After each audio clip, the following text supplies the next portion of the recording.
Herkese merhaba arkadaşlar, ben Bahadır. Last for Rehber eğitim serimizin 9. videosuyla birlikteyiz. Bugünkü videomuzun konusu drone'umuzu olacak. Dilerseniz fazla uzatmadan hemen videomuza geçelim.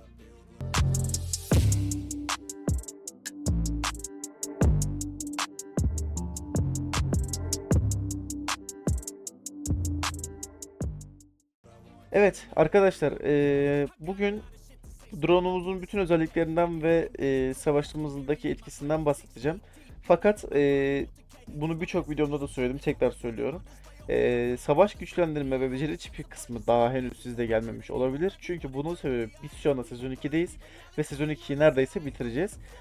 Zamanla Last War'da sizin için de zaman geçtikçe bu bölümler açılacaktır. Bunu unutmayın lütfen. Çünkü zamanla gelişen bir oyun Last War. Yani herkes, bütün sunucular aynı anda gelişmiyor. Yeni açılan sunucular zamanla diğer sunuculara yetişiyor gibi düşünün arkadaşlar. Ve bu yüzden hani sizde bu kısımlar henüz olmayabilir. Olduğu zaman bilgilerinizi kullanırsınız. Yani bu kısmı direkt hiç dinlemeye de bilirsiniz. Bu tamamen size kalmış. Öz nitelikler kısmından başlayacağız. Şimdi ilk olarak öz nitelikler kısmı dediğimiz şey bizim drone'umuzun seviyesi. Yani direkt mesela şu anda bende 217 seviye drone var. Bu birazcık fazla yani. Buna kolay kolay herkes ulaşamaz arkadaşlar. Drone seviyemiz. Drone seviyesi nedir? Sizin drone'unuzun şurada kahramanlarınıza verdiği şeyleri arttıran en basit geliştirme. Yani seviyeniz arttıkça sizin kahramanlarınız daha da güçleniyor. Ya drone dediğimiz şey aslında baştan sona sizin ordunuzdaki gücü arttıran bir şey. Yani hani drone o savaş sırasında gelip saldırdıdan daha çok sizin kahramanlarınızın canının saldırısını arttırması önemli. Anladınız mı? O şekilde bir şey gibi düşünün drone'u. Ve siz bunun seviyesini arttırdıkça, siz bunun bileşenlerini geliştirdikçe aslında ordunuzdaki kahramanları geliştiriyorsunuz. Şimdi öz niteliklerdeki seviyemizi arttırmak için bize iki tane şey lazım. Bir çip puanıydı sanırım bunun adı. Tam neydi hatırlamıyorum. Bir dakika hemen bakalım beraber. İsimli ne? Nerede? Ha, savaş verisi veri. Savaş verisi. Savaş verisini nereden toplayabilirsiniz arkadaşlar? En basit haliyle zombi keserek, onu keserek, bunu keserek. Yani çok bunu toplaması zor bir şey değil. Veya radar görevleri yaparak, bu şekilde radar görevleri de yaparak gördüğünüz gibi çip puanı kazandım mesela. Kaçlar? Bir buçuk bin puan kazandım. Bu şekilde savaş verisi puanı elde edebilirsiniz. Drone parçası. Arkadaşlar drone parçalarını elde etmek çok kolay bir şey değil. Yani elde etmek kolay ama yeterli miktarda elde etmek kolay değil. Bu yüzden ben size mağazalarında altını çize çize sürekli söyledim. Birincisi, VIP mağazadan gerçi çok fazla almanızı önermem. Buradan çünkü çok pahalı ama ittifak mağazasından asla boş geçmeyeceksiniz. Onun dışında görev mağazasından da asla boş geçmeyeceksiniz. Bunları sürekli olarak almanız lazım.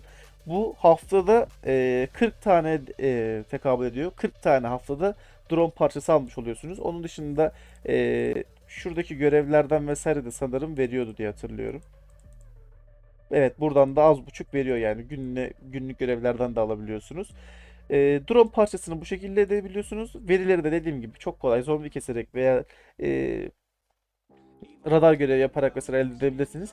Diyelim ki yetmedi. Diyelim ki birazcık daha veri ihtiyacınız var. Buradan gelip görev mağazasından aşağıdan ihtiyacınız olduğu kadar buradan alabilirsiniz. Fakat ben bunu önermem yani. Buna vereceğiniz parayla gidin kaynak veya hızlandırma alın derim yani. Evet. Güçlendirmemiz bu şekilde. Seviye atlama kısmımız bu şekilde. Bunu geçiyorum artık. Çünkü basit mantığını anladınız.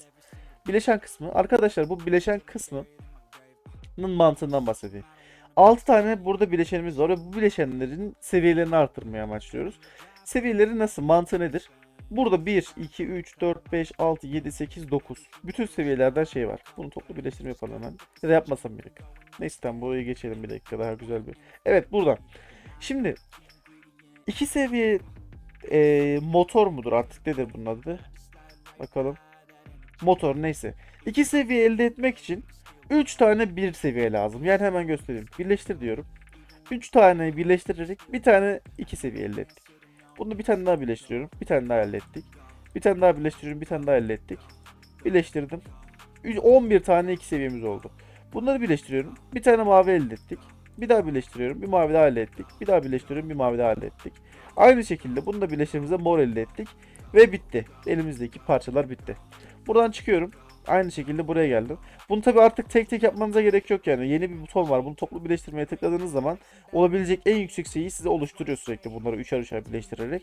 Aynı şekilde bunu da yapalım. Ve buna da yapalım. Bunu yapamıyoruz zaten. Bunu da yapalım. Evet.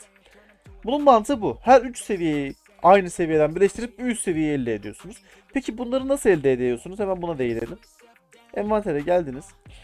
Burada drone bileşen sandıklarından kaç seviyelik şey açarsanız mesela buradan bir tane örnek açayım. Açtık, bir tane bundan geldi. Bundan bir tane açalım. Bir tane bundan geldi. Bundan açmayalım. Bununla birazcık VS'de puan verdiği için bunları gününde açmamız gerekiyor. Drone sandıklarını açarak da bileşen elde ediyorsunuz. Bu drone sandıklarını da yine az önce de paylaştım sizinle geçen videomuzda. VIP'den değil de ittifak mağazasından asla kaçırmayacaksınız. Ve görev mağazasında zaten var mıydı tam hatırlamıyorum. Evet, görev mağazasında yok. İttifak mağazasından asla kaçırmayacaksınız bunu. Onun dışında bazı görevlerden vesaire, radarlardan vesaire zaten bu size yine tekrardan gelecek. Bileşenlerimizden soldaki 3 tanesi birazcık daha elde edilmesi kolay bileşenler. Sağdaki 3 tanesi birazcık daha sizi zorlayan şeyler. Mesela burada 9 9 9 seviye bunları gördüğünüz gibi. Bunları 9 yapmayı başarabildik ama bu hala 8 mesela. Daha 9 yapamadık bunu. Bunun sebebi elde edilmesi gerçekten zor ekipmanlar oluşuyor bu 3 tanesinin soldakilere göre. Bunları her seviye atlattığınızda ordunuzdaki gerçekten önemli seviyedeki güç artışını göreceksiniz. Özellikle mesela 8 seviyeden 9'a geçerken veya 7 seviyeden 8'e geçerken gerçekten çok önemli seviyede ordunuzun gücü artacak. Bu yüzden drone'unuzun parçaları da gerçekten çok önemli. Savaş güçlendirme kısmı. Arkadaşlar bu savaş güçlendirme kısmı ee, ya çok böyle hani şuna yarıyor diyebileceğim bir şey değil. Aynı şekilde yani size bunları yükseltiyor. Çipinizin beceri artışını, drone savunmasını, saldırısını, canını arttırıyor. Her zaman yani klasik öz niteliklerde arttırdığımız gibi. Buradaki hızlı ekleme dediğimizde ne geliyor? Ee, Çip kısmında kullanmadığınız çipleri kullanabiliyorsunuz veya çip puanlarını kullanabiliyorsunuz. Şurada göstereyim hemen. Şunu mesela şunu kullanabiliyorsunuz. Onun dışında buradan elde ettiğiniz gereksiz şeyleri vesaire kullanabiliyorsunuz falan gibi düşünün. Burada da seviye atlattıkça bu durumunuz güçleniyor yani. Bu şekilde düşünün en basit haliyle. Bunu geçiyorum çip. Arkadaşlar çip kısmı gerçekten çok önemli.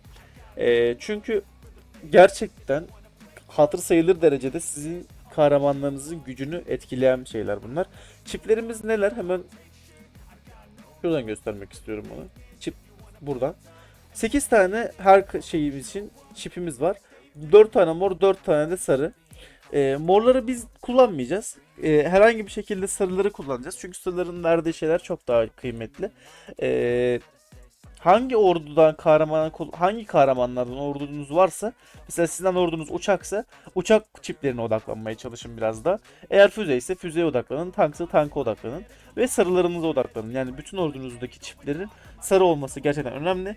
Buradan sarı çip veya mor çip üretiyorsunuz. Ha, bu arada şunu göstereyim size. Buradan mesela bir tane mor ürettim.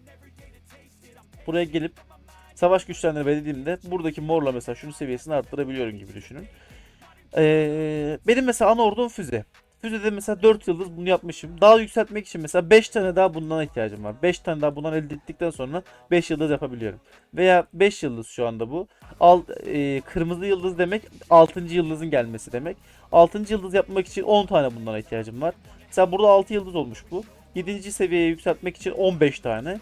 Aynı şekilde 4 yıldız 5 seviye olmak için 6 tane daha lazım gibi düşünün. Ve dediğim gibi hangi ordudan oluşuyorsa kahramanlarınız onların çipini yükseltmeye çalışın. Mesela benim ikinci ordum tank. Burada tank çiplerim var. Üçüncü ordum çok önemli değil. Dördüncü ordumda uçak çiplerim var gibi düşünün arkadaşlar. Çiplerimiz birazcık daha çok böyle parayla elde edilen şeyler olduğu için bizim ücretsiz alabildiğimiz yerlerden kesinlikle almamız lazım. Zaten mağaza alımlarında da tekrar bahsetmiştim. Sebeplerini açıklıyorum şimdi. Mesela nadir beceri çipi sandığı veya nerede? Epik beceri çipi sandığı, yaygın beceri çipi sandığı gibi bunları ücretsiz elde edebildiğimiz için bunları almanız gerçekten çok kıymetli. Ancak bu şekilde geliştirebilirsiniz çiplerinizi. Evet, çiplerimiz konusu da bu kadardı. Sandıklarımızı satın alım yapacağınız zaman da bu sandıklardan satın alım yaparak en çok da bunu öneriyorum. Bunlardan satın alım yaparak çiplerinizi geliştirebilirsiniz. Füze kahramanınızı geliştiren çok önemli şeyler. Kahramanlarınızın gelişmesi demek de sizin gücünüzün artması demek. Evet, bu kadar. Drone'umuzda mantığı bu kadar. Burada seviyeyi arttırıyorsunuz. Seviye arttırdıkça da kahramanlarınız güçleniyor. Seviye arttırmak için de drone parçası ve veri kullanıyorsunuz. Bileşenleriniz için bileşen sandığı sürekli olarak açıyorsunuz ve açtıkça her 3 seviyede bir sonraki seviyeye geçiyorsunuz. Savaş güçlendirmesi, gereksiz şeyleri kullanarak sizin drone'unuzu güçlendiren bir bölme gibi düşünün. Beceri çipi de sizin güçlendirmenizi, kahramanlarınızı güçlendirmek için gerçekten çok değerli olan bir bölüm. Evet, drone kısmımız bu kadar. Drone ile ilgili daha bahsetmem gereken başka bir şey yok. Umarım faydalı video olmuştur. Umarım beğenmişsinizdir arkadaşlar. Gelecek videolarda görüşmek üzere. Lütfen videolarımı beğeniyorsanız beğenmeyi ve yorum yapmayı, kanalıma da abone olarak beni desteklemeyi unutmayın. Sonraki videolarda görüşmek üzere. Kendinize iyi bakın. Hoşça kalın.